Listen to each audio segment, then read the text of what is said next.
అందరికీ తెలుసు కదా! దువ్వాడ ఇష్యూ అనేది ఏపీలో ఎంత వైరల్‌గా మారిందో. అయితే రీసెంట్‌గా దువ్వాడ ఇష్యూ మరొకసారి హైలైట్ అయింది. ప్రధానంగా హైలైట్ కావడానికి ప్రధాన కారణం ఏందంటే దువ్వాడ ఉన్నాడు గదా! దువ్వాడ ఒక ఇంటిని అయితే మాధురికి రాసిచ్చారనమాట. అంటే ఆమె యొక్క భార్య అనాలో మరి ఏమనాలో తెలవదు.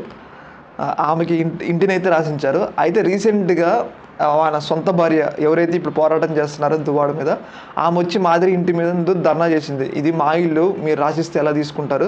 అసలు నువ్వెవరు? నీకెందుకు రాసిచ్చిండు అన్నట్లుగా వాళ్ళ పిల్లలు, వాళ్ళ సొంత భార్య అయితే మాధురికి వ్యతిరేకంగా ధర్నా అయితే చేస్తున్నారు.